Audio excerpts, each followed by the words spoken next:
Hi hello friends, welcome to the GK smart circle YouTube channel. ಈಗ ನಾವು December 12 ಮತ್ತು 13, 2025ನೇ ಸಾಲಿನ ಪ್ರಮುಖ ಪ್ರಚಲಿತ ಘಟನೆಗಳನ್ನು ಕುರಿತು ಚರ್ಚೆ ಮಾಡೋಣ. ನಿಮಗೆಲ್ಲ ಗೊತ್ತಿರಲಿ, ಪ್ರತಿದಿನ ನಾನು ಕನ್ನಡದ ಪ್ರಜಾವಾಣಿ ಸೇರಿದಂತೆ ಕನ್ನಡದ ಇತರ ಎಲ್ಲ ನ್ಯೂಸ್ ಪೇಪರ್ಗಳು, ಇಂಗ್ಲೀಷ್ನ ದಿ ಹಿಂದ್ ಮತ್ತು ಇಂಗ್ಲೀಷ್ನ ಇತರ ಎಲ್ಲ ನ್ಯೂಸ್ ಪೇಪರ್ಗಳ ಜೊತೆಗೆ ಕೇಂದ್ರ ಸರ್ಕಾರ ಪ್ರತಿದಿನ ಅಪ್ಡೇಟ್ ಮಾಡುವ PIB ಮತ್ತು ಇತರ ಎಲ್ಲ ನ್ಯೂಸ್ ಪೇಪರ್ಗಳ ಪ್ರಮುಖ ಪ್ರಚಲಿತ ಘಟನೆಗಳನ್ನು ನಿಮ್ಮ ಮುಂದೆ ತರ್ತಾ ಇರ್ತೀನಿ. ಹಾಗಾದರೆ ಇವತ್ತಿನ ಕ್ವಶ್ಚನ್ ನಂಬರ್ 1 ಏನಿದೆ ಅಂತ ಗಮನಿಸಿ ನೋಡಿ. IMF ಅಂದರೆ ಅಂತಾರಾಷ್ಟ್ರೀಯ ಹಣಕಾಸು ನಿಧಿ, ಇಂಟರ್ನ್ಯಾಷನಲ್ ಮಾನಿಟರಿ ಫಂಡ್ನಿಂದ ಕೆಳಗಿನ ಯಾವ ದೇಶದ ಪಾವತಿ ವ್ಯವಸ್ಥೆಯನ್ನು ವಿಶ್ವದ ಅತಿದೊಡ್ಡ ನೈಜ ಸಮಯದ ಪಾವತಿ ವ್ಯವಸ್ಥೆ ಎಂದು ಘೋಷಿಸಲಾಗಿದೆ? ನೋಡಿ, ರಿಯಲ್ ಟೈಮ್ ಪೇಮೆಂಟ್ ಸಿಸ್ಟಮ್. ಸರಿಯಾದಂಥ ಉತ್ತರ ನಮ್ಮ ಭಾರತ. ಈ ಒಂದು ಮಾಹಿತಿಯನ್ನು ಕನ್ನಡದ ನ್ಯೂಸ್ ಪೇಪರಲ್ಲಿ ಕೊಟ್ಟಿದ್ದರು, ಗಮನಿಸಬಹುದು ನೀವು. UPI ವಹಿವಾಟು ಭಾರತ ವಿಶ್ವದಲ್ಲೇ ನಂಬರ್ 1 ಸ್ಥಾನದಲ್ಲಿದೆ. ಹಾಗಾದರೆ ಭಾರತದ ಏಕೀಕೃತ ಪಾವತಿ ಇಂಟರ್ಫೇಸ್ ಅಂದರೆ UPI ವಿಶ್ವದ ಅತಿದೊಡ್ಡ ಹಾಗೂ ವೇಗವಾಗಿ ಬೆಳೆಯುತ್ತಿರುವ ಚಿಲ್ಲರೆ ಪಾವತಿ ವ್ಯವಸ್ಥೆ ಎಂದು IMF ಗುರುತಿಸಿದೆ. ನೋಡಿ, IMF ಗುರುತಿಸಿರ್ತಕ್ಕಂಥದ್ದನ್ನು ನೀವಿಲ್ಲಿ ಗಮನಿಸಬಹುದು. ಈ ಮೂಲಕ IMF ಏನು ತಿಳಿಸಿದೆ ಅಂದರೆ, ಜೂನ್ 2025ರ ತನ್ನ ಗ್ರೋಯಿಂಗ್ ರಿಟೇಲ್ ಡಿಜಿಟಲ್ ಪಾವತಿಗಳು ಈ ವರದಿಯಲ್ಲಿ ಮಾಹಿತಿಯನ್ನು ಬಹಿರಂಗಪಡಿಸಿದೆ. ಅಂದರೆ ಅಲ್ಲಿ ಮುಖ್ಯವಾಗಿ IMF prime time for real times 2025 ಎಂಬ ಶೀರ್ಷಿಕೆಯ ವರದಿಯನ್ನು ಬಿಡುಗಡೆ ಮಾಡಿದೆ. ಓಕೆ, ಈ ವರದಿಯಲ್ಲಿ ನೋಡಿ, ಜಾಗತಿಕವಾಗಿ UPIನಲ್ಲಿ ನೈಜ ಸಮಯದ ಪಾವತಿ ವಹಿವಾಟಿನ ಪರಿಮಾಣದ ಸುಮಾರು 49ರಷ್ಟಿದೆ. ಅಲ್ಲಿ ಗಮನಿಸಬಹುದು, UPI ಅಂದರೆ ಫೋನ್ಪೇ ಆಗಿರ್ಬೋದು, ಗೂಗಲ್ ಪೇ ಆಗಿರ್ಬೋದು, ಭೀಮ್ ಆ್ಯಪ್ ಆಗಿರ್ಬೋದು, ವಾಟ್ಸಪ್ ಪೇ ಆಗಿರ್ಬೋದು, ಈ ಎಲ್ಲದರಲ್ಲೂ ಅತಿ ಹೆಚ್ಚು ವಹಿವಾಟು ನಡೆಸಿರುವಂತಹ ಅಂದರೆ ರಿಯಲ್ ಟೈಮ್ ಅಂದರೆ ಆನ್ ಟೈಮಲ್ಲೇ ಒಬ್ಬ ವ್ಯಕ್ತಿಯಿಂದ ಇನ್ನೊಬ್ಬ ವ್ಯಕ್ತಿಗೆ ಅಥವಾ ಏನು ಕೊಂಡುಕೊಳ್ಬೇಕಾದ್ರೆ ಹಣವನ್ನು ಟ್ರಾನ್ಸ್ಫರ್ ಮಾಡುವುದು. ಹೀಗೆ ವಿಶ್ವದ ಎಲ್ಲ ಜನಸಂಖ್ಯೆಗೆ 700 ಕೋಟಿ ಜನಸಂಖ್ಯೆಗೆ ಹೋಲಿಸಿದರೆ ಅದರಲ್ಲಿ 49% ಜನ ಭಾರತದಲ್ಲೇ ಬಳಸಿದ್ದಾರೆ ಅಂತಕ್ಕಂಥ ಮಾಹಿತಿಯನ್ನು ಬಿಡುಗಡೆಯಾಗಿದೆ. ಆ ಕಾರಣಕ್ಕಾಗಿ UPI ಭಾರತದಲ್ಲಿ ವಿಶ್ವದಲ್ಲೇ ನಂಬರ್ 1 ಸ್ಥಾನವನ್ನು ಪಡೆದುಕೊಂಡಿರ್ತಕ್ಕಂಥದ್ದನ್ನು ಗಮನಿಸಬೇಕು ನೀವು. ಯಾಕಂದರೆ ನೋಡಿ, ನೈಜ ಸಮಯದ ಪಾವತಿ ವಹಿವಾಟಿನ ಪರಿಮಾಣದ ಸರಿಸುಮಾರು 49%ರಷ್ಟು ಭಾರತ ಮಾಡಿರ್ತಕ್ಕಂಥದ್ದನ್ನು ಗಮನಿಸಿ ನೀವು. ಓಕೆ, ಭಾರತವು 129.3 ಶತಕೋಟಿ ವಹಿವಾಟುಗಳನ್ನು ಈ ವರ್ಷ ದಾಖಲಿಸಿರ್ತಕ್ಕಂಥದ್ದು. ಸೊ ಈ ಕಾರಣಕ್ಕಾಗಿ ಈ ಒಂದು ಮಾಹಿತಿಯನ್ನು IMF ಹೇಳಿದೆ. ಇಲ್ಲಿ ಮುಖ್ಯವಾಗಿ ಬ್ರೆಜಿಲ್ ನೋಡಿ 2ನೇ ಸ್ಥಾನದಲ್ಲಿರ್ತಕ್ಕಂಥದ್ದನ್ನು ಗಮನಿಸಬಹುದು. ಬ್ರೆಜಿಲ್ ಸರಿಸುಮಾರು 37.4 ಶತಕೋಟಿ ವಹಿವಾಟು ಮೂಲಕ 14% ಮಾರುಕಟ್ಟೆ ಪಾಲನ್ನು ಹೊಂದಿದ್ದು ವಿಶ್ವದಲ್ಲಿ 2ನೇ ಸ್ಥಾನದಲ್ಲಿದೆ. ಇನ್ನು 20.4 ಶತಕೋಟಿ ವಹಿವಾಟುಗಳೊಂದಿಗೆ ಥಾಯ್ಲೆಂಡ್ 3ನೇ ಸ್ಥಾನದಲ್ಲಿದೆ. ಓಕೆ, ಈ ಟಾಪ್ 3 ತುಂಬಾ ಇಂಪಾರ್ಟೆಂಟ್ ಆಗುತ್ತೆ. ಅಗ್ರಸ್ಥಾನದಲ್ಲಿ ಭಾರತ, 2ನೇ ಸ್ಥಾನದಲ್ಲಿ ಬ್ರೆಜಿಲ್, 3ನೇ ಸ್ಥಾನದಲ್ಲಿ ಥಾಯ್ಲೆಂಡ್ ದೇಶ ಇರತಕ್ಕಂಥದ್ದು. ಸೊ ಇವೆಲ್ಲವೂ ಕೂಡ ಗಮನಿಸಬೇಕು ನೀವು, ಇಂಪಾರ್ಟೆಂಟ್ ಆಗುತ್ತಿದ್ದು. ಓಕೆ, ಸೊ ಇಷ್ಟು ಮಾಹಿತಿ ನೆನಪಿರಲಿ. ಹಾಗಾದರೆ ಏನಿದು IMF ಎಂಬುದು ನೋಡಿ 1944ರಲ್ಲಿ ಬ್ರಿಟನ್ ವುಡ್ಸ್ ಸಮ್ಮೇಳನದ ಮೂಲಕ ಪ್ರಾರಂಭಿಸಲಾಗಿದೆ. ಹಾಗಾದರೆ ಬ್ರಿಟನ್ ವುಡ್ಸ್ ಸಮ್ಮೇಳನದ ಮೂಲಕ ಕೆಳಗಿನ ಯಾವ ಅಂತಾರಾಷ್ಟ್ರೀಯ ಸಂಸ್ಥೆಯನ್ನು ಸ್ಥಾಪನೆ ಮಾಡಲಾಗಿದೆ ಅಂತ ನಿಮಗೆ ಕೇಳಿದರೆ IMFನ ಮುಖ್ಯವಾಗಿ ಡಿಸೆಂಬರ್ 27, 1945ರಂದು ಕಾರ್ಯಾಚರಣೆಗೆ ಬಂದಿತು. ಇದು 189 ಸದಸ್ಯ ರಾಷ್ಟ್ರಗಳನ್ನು ಒಳಗೊಂಡಿರುವಂತಹ ಒಂದು ಅಂತಾರಾಷ್ಟ್ರೀಯ ಸಂಸ್ಥೆಯಾಗಿದೆ. ಇದರ ಹೆಡ್ ಕ್ವಾರ್ಟರ್ಸ್ ಎಲ್ಲಿದೆ ಅಂತ ಕೇಳಿದರೆ ವಾಷಿಂಗ್ಟನ್ DC ಕಂಡುಬರುತ್ತದೆ ಇದರ ಹೆಡ್ ಕ್ವಾರ್ಟರ್ಸ್. ಪ್ರಸ್ತುತ ಮ್ಯಾನೇಜಿಂಗ್ ಡೈರೆಕ್ಟರ್ ಯಾರು ಅಂತ ಕೇಳಿದರೆ ಕ್ರಿಸ್ಟಲಿನಾ ಜಾರ್ಜಿಯಾ. ನೋಡಿ, ಮೋಸ್ಟ್ ಇಂಪಾರ್ಟೆಂಟ್ ಆಗುತ್ತೆ, ರೀಸೆಂಟಾಗಿ ನೇಮಕಗೊಂಡಿದ್ದಾರೆ. ಓಕೆ, ನಾನು ಹೇಳಿದಂತೆ ಸ್ಥಾಪನೆಯಾಗಿರುವುದು ಜುಲೈ 1944ರಲ್ಲಿ. ಇನ್ನು ನಾವು 2ನೇ ಕ್ವಶನ್ ಏನಿದೆ ಅಂತ ಗಮನಿಸೋಣ ಬನ್ನಿ. ಸೊ ಈ ಕ್ವಶನ್ ಎಕ್ಸಾಮ್ಗೆ ಇಂಪಾರ್ಟೆಂಟ್ ಆಗುತ್ತೆ. ನೋಡಿ ಏನಿದೆ ಮಾಹಿತಿ ಅಂತ. ಇತ್ತೀಚೆಗೆ ಕೆಳಗಿನ ಯಾವ ಸಂಸ್ಥೆಯು ಹಿಂದಿನ ಆದಾಯವನ್ನು ಪರಿಶೀಲಿಸಲು ಮತ್ತು ದಾರಿ ತಪ್ಪಿರುವಂತಹ ಹಕ್ಕುಗಳನ್ನು ನಿಗ್ರಹಿಸಲು ಪಾರ್ವಾ ಏಜೆನ್ಸಿ. ನೋಡಿ, ಪಾರ್ವಾ ಫುಲ್ ಫಾರ್ಮ್ ಏನು ಅಂತ ನಾವು ನೋಡೋಣ. ಅದರ ಜೊತೆಗೆ ಪಾರ್ವಾ ಫುಲ್ ಕನ್ನಡದಲ್ಲಿ ಹಿಂದಿನ ಅಪಾಯ ಮತ್ತು ಆದಾಯ ಪರಿಶೀಲನಾ ಸಂಸ್ಥೆಯನ್ನು ಪ್ರಾರಂಭಿಸಿದೆ. ಹಾಗಾದರೆ ಇತ್ತೀಚೆಗೆ ಕೆಳಗಿನ ಯಾವ ಸಂಸ್ಥೆ ಪಾರ್ವಾ ಪಾರ್ವಾ ಎಂಬ ಏಜೆನ್ಸಿಯನ್ನು ಸ್ಥಾಪನೆ ಮಾಡಿದೆ? ನೋಡಿ, ಪಾರ್ವಾ ಎಂಬುದು ಒಂದು ಏಜೆನ್ಸಿ ಆಗಿದೆ. PARRVA ಇದು ಫುಲ್ ಫಾರ್ಮ್ ಇದೆ. ಅದರ ಫುಲ್ ಫಾರ್ಮನ್ನು ನಾನು ತಿಳಿಸ್ಕೊಡ್ತೇನೆ. ಸೊ ಅದರ ಫುಲ್ ಫಾರ್ಮ್ ಏನು ಅಂತಂದರೆ fast risk and return verification agency ಅಂತ ಕರೀತಾರೆ. ಸೊ ಈ ಏಜೆನ್ಸಿಯನ್ನು ಸೆಬಿ ಪ್ರಾರಂಭಿಸಿದೆ. ನೋಡಿ, ಮೋಸ್ಟ್ ಇಂಪಾರ್ಟೆಂಟ್ ಆಗುತ್ತೆ ಈ ಒಂದು ಮಾಹಿತಿ ನಿಮಗೆ. ಸೆಬಿ ಮುಖ್ಯವಾಗಿ ಪಾರ್ವಾ ಏಜೆನ್ಸಿಯನ್ನು ಜಾರಿಗೆ ತಂದಿದೆ. ಏಜೆನ್ಸಿ ಅಂದರೆ ಅದು ಒಂದು ರೀತಿಯ ಸಂಶೋಧನಾ ಸಂಸ್ಥೆ ಅಂತ ಹೇಳಬಹುದು. ಇದು ಸೆಬಿಯ ಅಪಾಯಗಳನ್ನು ಅಥವಾ ಆದಾಯದ ಪರಿಶೀಲನೆಯನ್ನು ಮಾಡುವ ಉದ್ದೇಶದಿಂದಾಗಿ ಅದರ ಅಸಮಾನತೆ ಆಗಿರ್ಬೋದು ಮತ್ತು ಇಂದಿನ ದಾಖಲೆಗಳನ್ನು ಪರಿಶೀಲಿಸುವ ಉದ್ದೇಶದಿಂದಾಗಿ ಈ ಏಜೆನ್ಸಿಯನ್ನು ಜಾರಿಗೆ ತಂದಿದೆ. ಇದನ್ನು ಕನ್ನಡದಲ್ಲಿ ಪಾರ್ವಾ ಅಂತ ಕರೀತಾರೆ. ಪರ್ವಾ ಅಂತಲೂ ಕೂಡ ನೀವು ಬರ್ಕೊಂಡಿರ್ಬೋದು. ಪರ್ವಾ ಅಂತ ಕರೀತಾರೆ. ಇದನ್ನು ಕೂಡ ಬರ್ಕೊಳ್ಳಿ ಕನ್ನಡದಲ್ಲಿ. ಪರ್ವಾ ಎಂಬ ಏಜೆನ್ಸಿ ಅಥವಾ ಸಂಸ್ಥೆ. ಪರ್ವಾ ಸಂಸ್ಥೆಯನ್ನು ಯಾವ ಸಂಸ್ಥೆ ಜಾರಿಗೆ ತಂದಿದೆ ಅಂತ ಕೇಳಿದರೆ ಸೆಬಿ.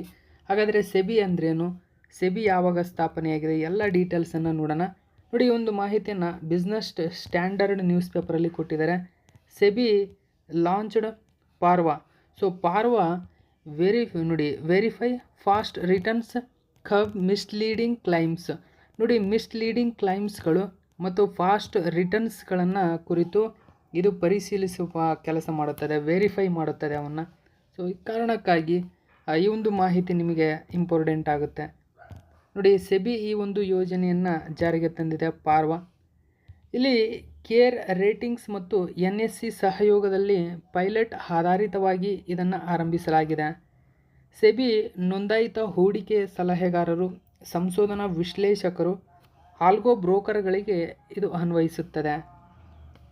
ಇದು ಮುಖ್ಯವಾಗಿ ನಿಯಂತ್ರಿತ ಮಾರುಕಟ್ಟೆ ಮಧ್ಯವರ್ತಿಗಳಾಗಿರಬಹುದು ಮತ್ತು ಆ ಮಧ್ಯವರ್ತಿಗಳು ಮಾಡಿದಂತಹ ಇಂದಿನ ಕಾರ್ಯಕ್ಷಮತೆಯ ಹಕ್ಕುಗಳನ್ನು ದೃಢೀಕರಿಸಲು ವಿನ್ಯಾಸಗೊಳಿಸಲಾಗಿರತಕ್ಕಂಥ ಹೊಸ ಪರಿಶೀಲನಾ ಕಾರ್ಯವಿಧಾನವಾಗಿದೆ.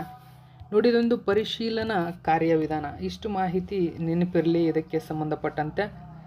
ಸೆಬಿ ಬಗ್ಗೆ ಸ್ವಲ್ಪ ಮಾಹಿತಿಯನ್ನು ತಿಳ್ಕೊಳ್ಳೋಣ. ಸೆಬಿ ನೋಡಿ, ಸೆಬಿ ಅಂದರೆ ಫುಲ್ ಫಾರ್ಮ್ ಏನು ಅಂತ ಕೇಳಿದರೆ securities and exchange board of India ಅಂತ ಕರಿತೀವಿ. ಇದು ಭಾರತ ಸರ್ಕಾರದ ಹಣಕಾಸು ಸಚಿವಾಲಯದ ಮಾಲೀಕತ್ವದ ಅಡಿಯಲ್ಲಿ ಭಾರತದಲ್ಲಿ ಸೆಕ್ಯೂರಿಟೀಸ್ ಮತ್ತು ಸರಕು ಮಾರುಕಟ್ಟೆಯ ನಿಯಂತ್ರಕ ಸಂಸ್ಥೆಯಾಗಿದೆ. ನೋಡಿ, ಇದೊಂದು ಭಾರತದ ಸೆಕ್ಯೂರಿಟೀಸ್ ಮತ್ತು ಸರಕು ಮಾರುಕಟ್ಟೆ ಅಂದರೆ ಗೂಡ್ಸ್ ಮಾರ್ಕೆಟ್ನ ಕಂಟ್ರೋಲಿಂಗ್ ಏಜೆನ್ಸಿಯಾಗಿ ಕಾರ್ಯನಿರ್ವಹಿಸ್ತಕ್ಕಂಥದ್ದು ಸೆಬಿ. ಸೆಬಿಯ ಕಾರ್ಯವಿಧಾನವೇನು ಅಂತ ಕೇಳ್ತಾರೆ. ಇದು ತುಂಬಾ ಇಂಪಾರ್ಟೆಂಟ್ ಆಗುತ್ತೆ. ಸೊ ಇದನ್ನು ಏಪ್ರಿಲ್ 12, 1988ರಂದು ಕಾರ್ಯನಿರ್ವಾಹಕ ಸಂಸ್ಥೆಯಾಗಿ ಸ್ಥಾಪನೆ ಮಾಡಲಾಯಿತು. ಜನವರಿ 30, 1992ರಂದು ಸೆಬಿ ಕಾಯ್ದೆಯ ಮೂಲಕ ಅಂದರೆ 1992ರ ಶಾಸನಬದ್ಧ ಕಾಯ್ದೆಯ ಮೂಲಕ ಇದನ್ನು ಭಾರತದ ಸರ್ಕಾರದಿಂದ ಅಧಿಕೃತವಾಗಿ ಶಾಸನಬದ್ಧ ಅಧಿಕಾರವನ್ನು ನೀಡಲಾಗಿದೆ. ಮುಂಬೈನ ಬಾಂದ್ರಾ ಕರ್ಲಾ ಕಾಂಪ್ಲೆಕ್ಸ್ನಲ್ಲಿ ವ್ಯಾಪಾರ ಜಿಲ್ಲೆಯಲ್ಲಿ ಸೆಬಿ ತನ್ನ ಪ್ರಧಾನ ಕಚೇರಿಯನ್ನು ಹೊಂದಿದೆ. ಪ್ರಸ್ತುತ ಸೆಬಿಯ ಅಧ್ಯಕ್ಷರು ತುಹಿನ್ ಕಾಂತ್ ಪಾಂಡೆ.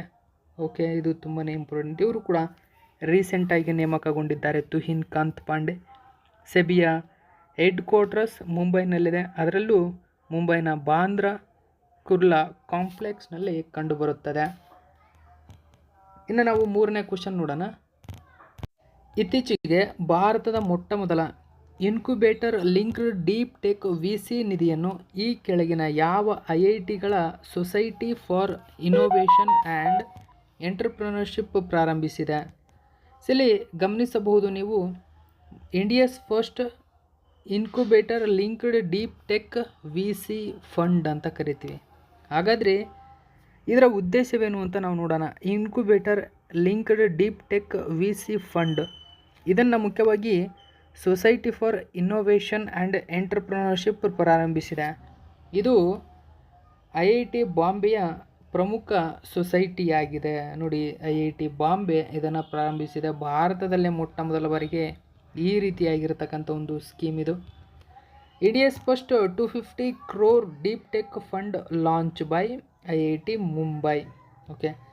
ಇಂಡಿಯಾಸ್ ಫಸ್ಟ್ ನೋಡಿ ಡೀಪ್ ಟೆಕ್ ಫಂಡನ್ನು ಲಾಂಚ್ ಮಾಡಿದೆ.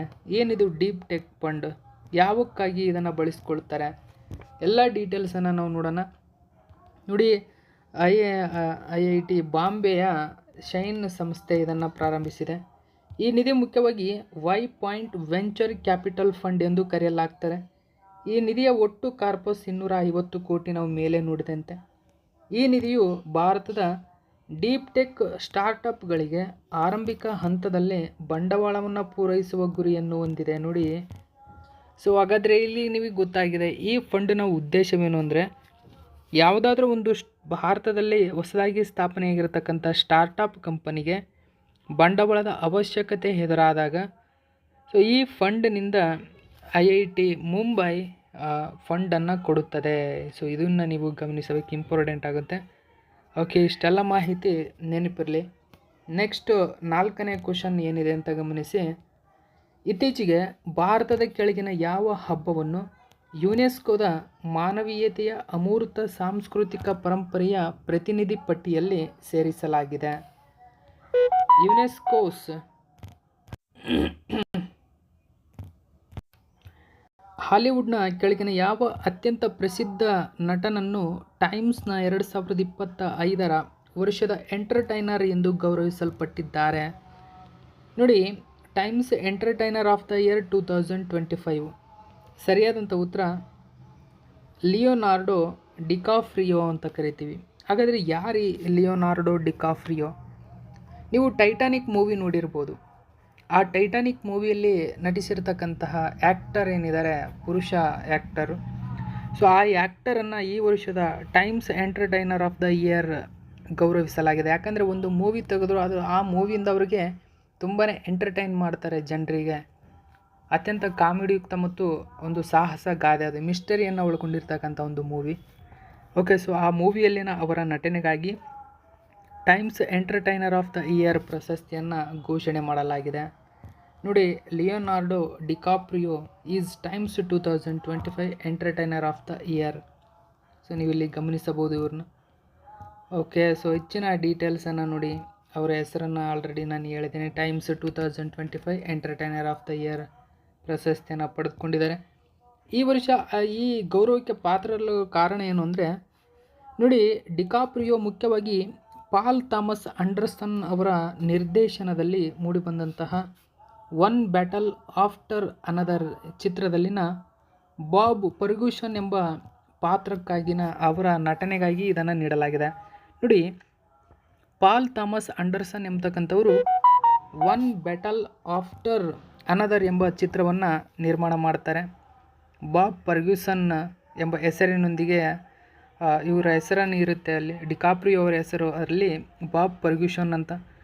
ಸೊ ಅಲ್ಲಿನ ನಟನೆಗಾಗಿ ಈ ಗೌರವವನ್ನು ನೀಡಲಾಗಿದೆ ಅವರಿಗೆ. ಓಕೆ, ನೆಕ್ಸ್ಟು 6ನೇ ಕ್ವಶನ್ ಏನಿದೆ ಅಂತ ನೋಡಿ. ಇತ್ತೀಚೆಗೆ ಟೈಮ್ಸ್ ಮ್ಯಾಗಝಿನ್ ಕೆಳಗಿನ ಯಾವ ವ್ಯಕ್ತಿಯನ್ನು 2025ರ ವರ್ಷದ CEO ಎಂದು ಹೆಸರಿಸಿದೆ?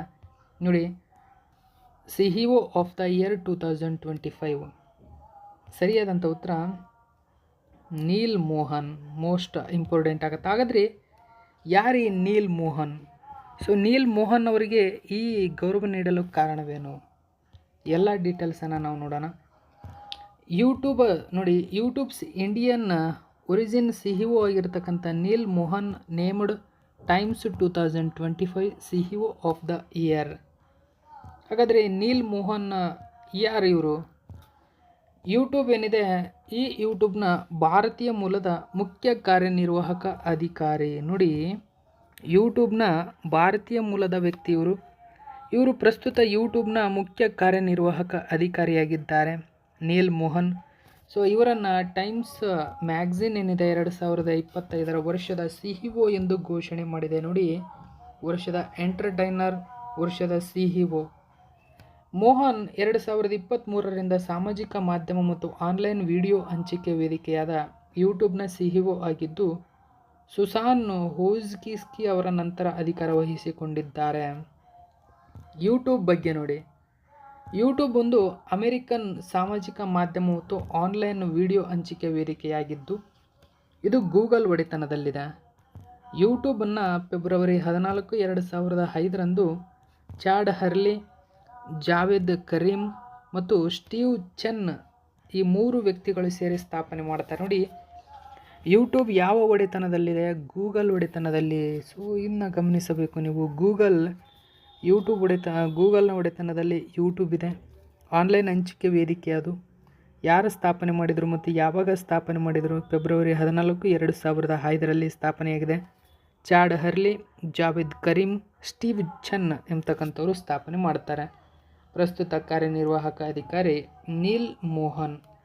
ಹಾಗಾದರೆ ರೀಸೆಂಟ್ ಅವಾರ್ಡ್ಗಳು ನೋಡಿ, ನಾನು ಹೇಳಿದಂತೆ ಸುಮಾರು ವ್ಯಕ್ತಿಗಳಿಗೆ ರೀಸೆಂಟ್ ಅತ್ಯಂತ ಪ್ರಮುಖ ಪ್ರಶಸ್ತಿಗಳನ್ನು ನೀಡಿ ಗೌರವಿಸಲಾಗಿದೆ. ಸೊ ಇಲ್ಲಿ ಗಮನಿಸಿ, PETA India person of the year Raveena Tandon ಅವರಿಗೆ ನೀಡಲಾಗಿದೆ. ಇದ್ರ ಬಗ್ಗೆ ಆಲ್ರೆಡಿ ನಾನು ತಿಳಿಸ್ಕೊಟ್ಟಿದ್ದೀನಿ. Okay, PETA India's person of the year.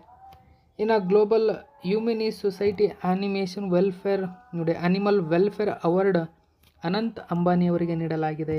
ನೋಡಿ, ತುಂಬಾ important. FIFA peace prize Donald Trump ಅವರಿಗೆ ನೀಡಿ ಗೌರವಿಸಲಾಗಿದೆ. ಇನ್ನು Indira Gandhi peace prize Michelle Bachelet ಅವರಿಗೆ. ಆಸ್ಟ್ರೇಲಿಯಾ ಪ್ರೆಸ್ಟಿಜಿಯಸ್ ಡಾನ್ ಅವಾರ್ಡ್ ನೋಡಿ ಆಸ್ಕರ್ ಪಿಯಸ್ಟ್ರಿ. ಹಾಗೆ ನೋಡಿ 2025 ಗವರ್ನರ್ ಅವಾರ್ಡ್ ಟಾಮ್ ಕ್ರೂಸ್ ರವರಿಗೆ ನೀಡಲಾಗಿದೆ. ಎಲ್ಲ ಪ್ರಶಸ್ತಿಗಳ ಪಟ್ಟಿಯನ್ನು ಅಲ್ಲಿ ನೀಡಿದ್ದೇನೆ ನಾನು. ಸಂಪೂರ್ಣವಾಗಿ ಈ ಪ್ರಶಸ್ತಿಗಳ ಎಲ್ಲ ಪಟ್ಟಿಯನ್ನು ನೀವು ನೋಟ್ ಮಾಡ್ಕೊಳ್ಳಿ. ಯಾಕಂದರೆ ಒಂದೇ ವಿಡಿಯೋದಲ್ಲಿ ಎಲ್ಲ ಕರೆಂಟ್ ಅಫೇರ್ಸ್ಗಳ ನೇಮಕಾತಿಗಳು ಎಲ್ಲ ಮಾಹಿತಿ ಇಲ್ಲಿ ಸಿಗ್ತಾ ಹೋಗುತ್ತೆ ನಿಮಗೆ. ಆ ಕಾರಣಕ್ಕಾಗಿ ಇವನ್ನೆಲ್ಲವನ್ನೂ ಕೂಡ ನೀವು ಸಪ್ರೇಟಾಗಿ ನೋಟ್ ಮಾಡ್ಕೋಬೇಕು. ಓಕೆ, ಇಲ್ಲಿ ಗಮನಿಸಿ ನೋಡಿ, ಗ್ರ್ಯಾಂಡ್ ಆರ್ಡರ್ ಆಫ್ ಮುಗಾಂಗುವಾ ಅಂತ ಕರೀತಾರೆ. ಇದು ಕೊರಿಯನ್ ಹೈಯೆಸ್ಟ್ ಸಿವಿಲಿಯನ್ ಆನರ್ ಆಗಿದೆ, ಸೌತ್ ಕೊರಿಯದ್ದು. ಡೊನಾಲ್ಡ್ ಟ್ರಂಪ್ ರವರಿಗೆ ನೀಡಲಾಗಿದೆ ಇದನ್ನು. ಇಲ್ಲಿ ಮುಖ್ಯವಾಗಿ words best consumer bank SEBI ನೋಡಿ SBIಗೆ ನೀಡಿ ಗೌರವಿಸಲಾಗಿದೆ. ಬ್ರಿಟಿಷ್ ಅಕಾಡೆಮಿಯ ಬುಕ್ ಪ್ರೈಸ್ ಈ ವರ್ಷ ಸುನಿಲ್ ಅಮೃತ್ ರವರಿಗೆ ನೀಡಲಾಗಿದೆ. ಓಕೆ, ಸೊ ಎಲ್ಲವೂ ಕೂಡ ಇನ್ನು ನೋಡಿ, presidential medal of the honour by Israel Donald Trump ರವರಿಗೆ ನೀಡಲಾಗಿದೆ. ಇಸ್ರೇಲ್ನ ಪ್ರೆಸಿಡೆಂಟ್ ಅವಾರ್ಡು ಕೂಡ ದೊರೆತಿದೆ ಡೊನಾಲ್ಡ್ ಟ್ರಂಪ್ ರವರಿಗೆ. ಓಕೆ, ನೆಕ್ಸ್ಟ್ 7ನೇ ಕ್ವಶನ್ ಗಮನಿಸಿ. ಇತ್ತೀಚೆಗೆ ಕೆಳಗಿನ ಯಾವ ದೇಶವು 2026ರ ಪ್ರತಿಷ್ಠಿತ 21ನೇ ಆವೃತ್ತಿಯ G20 ನಾಯಕರ ಶೃಂಗಸಭೆಯನ್ನು ಆಯೋಜಿಸುತ್ತದೆ? ಇದಕ್ಕಾಗಿ ಹೊಸ G20 ಯೋಜನೆಯನ್ನು ಘೋಷಣೆ ಮಾಡಿದೆ. ನೋಡಿ, ಹೈಯೆಸ್ಟು ಪ್ರಮುಖ ಕ್ವಶನ್ ಇದು. ಯಾಕಂದರೆ ಈ ತರಹದ ಕ್ವಶನ್ಗಳನ್ನು ಆಲ್ಮೋಸ್ಟ್ ಎಲ್ಲ ನ್ಯೂಸ್ ಪೇಪರಲ್ಲಿ ಕೊಡ್ತಾರೆ ಮತ್ತು ಎಲ್ಲ ಎಕ್ಸಾಮ್ಗಳಲ್ಲಿ ಕೇಳ್ತಾ ಇರ್ತಾರೆ ಇವನ್ನ. ಓಕೆ, ಇತ್ತೀಚೆಗೆ ಕೆಳಗಿನ ಯಾವ ದೇಶವು ಅಂದರೆ ಇದು 21ನೇ ಆವೃತ್ತಿಯ G20 ನಾಯಕರ ಶೃಂಗಸಭೆಯನ್ನು ಆಯೋಜನೆ ಮಾಡ್ತಾ ಇದೆ.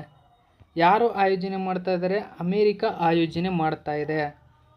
G20ಯನ್ನು ಭಾರತ 2023ರಲ್ಲಿ ಆಯೋಜನೆ ಮಾಡಿತ್ತು. 2024ರಲ್ಲಿ ಬ್ರೆಜಿಲ್, ಅಂದರೆ 2025ರಲ್ಲಿ ದಕ್ಷಿಣ ಆಫ್ರಿಕಾ ಆಯೋಜನೆ ಮಾಡಿತ್ತು. ಓಕೆ, ದಕ್ಷಿಣ ಆಫ್ರಿಕಾದ ಜೋಹಾನ್ಸ್ಬರ್ಗ್ನಲ್ಲಿ 2025ರ G20 ನಾಯಕರ ಶೃಂಗಸಭೆ ನಡೆದಿತ್ತು. ಓಕೆ, ಮುಕ್ತಾಯಗೊಳ್ತು. ಇದು 20ನೇ ಆವೃತ್ತಿಯಾಗಿತ್ತು. 20ನೇ ಆವೃತ್ತಿ. ಈಗ 21ನೇ ಆವೃತ್ತಿಯ G20 ನಾಯಕರ ಶೃಂಗಸಭೆ ಅಮೆರಿಕ ಆಯೋಜನೆ ಮಾಡ್ತಾ ಇದೆ. ಈ ಆಯೋಜನೆಗೂ ಮುನ್ನ ನೋಡಿ, ನ್ಯೂ G20 ಪ್ಲ್ಯಾನನ್ನು ಲಾಂಚ್ ಮಾಡಿದೆ.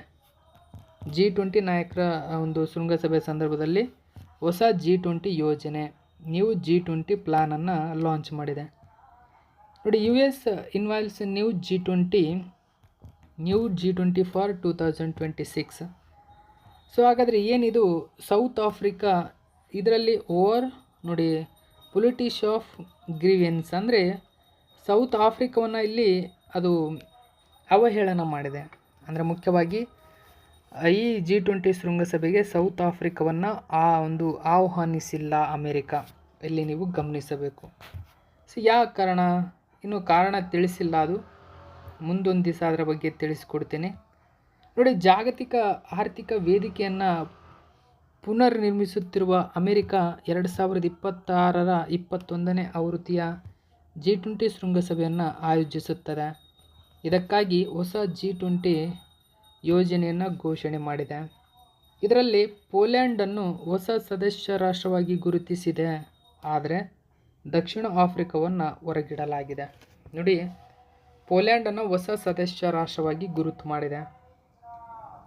ಮುಂದಿನ ವರ್ಷ ಅಮೆರಿಕವು 2009 ನಂತರ ಮೊದಲ ಬಾರಿಗೆ ವಿಶ್ವದ 20 ದೊಡ್ಡ ಆರ್ಥಿಕತೆಗಳಿಗೆ ಆತಿಥ್ಯ ವಹಿಸಲಿದೆ. ಅಂದರೆ ನೋಡಿ, G20 ಶೃಂಗಸಭೆಯನ್ನು ಅಮೆರಿಕ ಆತಿಥ್ಯ ವಹಿಸಿದ್ದು 2009ರಲ್ಲಿ.